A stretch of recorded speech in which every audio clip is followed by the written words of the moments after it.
looking good. You're the best thing this big bad wolf could want. Hey there, I'm Kevin. I'm a cook, cyclist, and dreamer. And this past summer I rode the Great Divide mountain bike route from Banff, Canada to the border of Mexico. Joining me was my South African friend Chad, who is a MacGyver of note and no slouch in the kitchen himself. Instead of the usual snooze fest of day-to-day storytelling, I've sorted this GDMBR video series into categories of people, plates, and in this episode, the details of just what the heck the Great Divide mountain bike route is, and how you can plan your own experience riding it.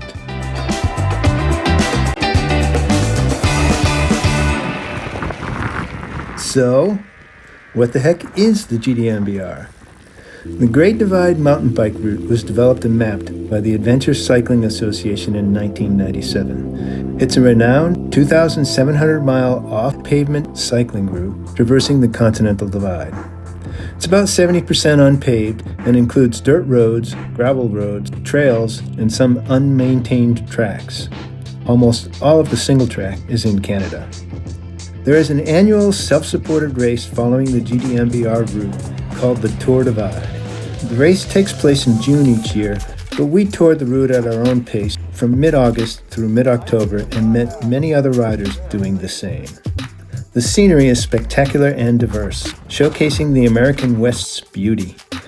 Notable areas include the Flathead Valley in Alberta, Grand Teton National Park, the Great Basin in Wyoming, South Park and Boreas Pass in Colorado, Polvadera Mesa, and the Gila Wilderness in New Mexico. You'll be feasting your eyes on expansive views of river valleys, mountain wilderness, grasslands, high desert, and the Chihuahuan Desert.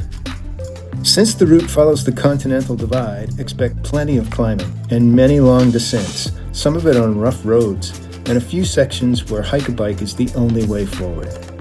Being the most overloaded cyclist we came across during our ride, those hike-a-bike sections were my least favorite part of the trip.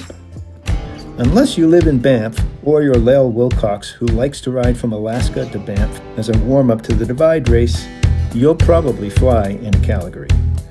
From there, you can build your bike, get your stuff together, get some resupply, and start the ride. Our goals for the trip were to average about 50 miles or 80 kilometers a day. We planned on camping for 2/3 of the nights and stay in lodgings for 1/3, including hotels, motels, and hostels, basically anywhere we could get laundry done. And we also planned to cook our evening and breakfast meals anytime we camped. Sometimes we took advantage of restaurants when camping, but most of the time we cooked our own meals. So how can you plan to take on this adventure for yourself? Well, there are many, many more videos on YouTube of people who have ridden the route.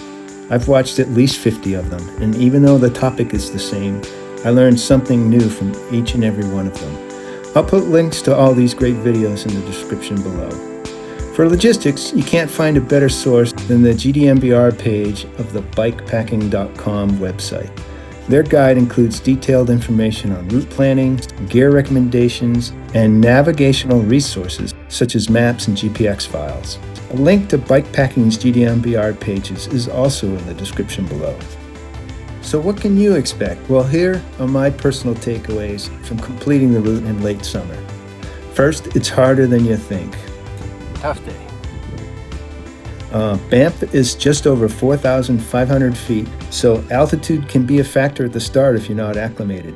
It took us a while to figure out why we weren't riding great in the first week, but that's pretty much the problem.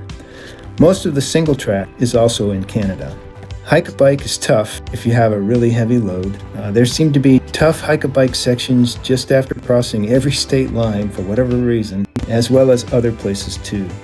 But expect incredible beauty. Expect amazing people. We saw many riders more than once at different campsites or lodgings. We leapfrogged several people, and some guys who we met like in the first few days were with us when we finished at the end. There's also great hosts and trail angels along the way, and you'll experience the fantastic bikepacking counterculture. Give it a shot, you're gonna love it.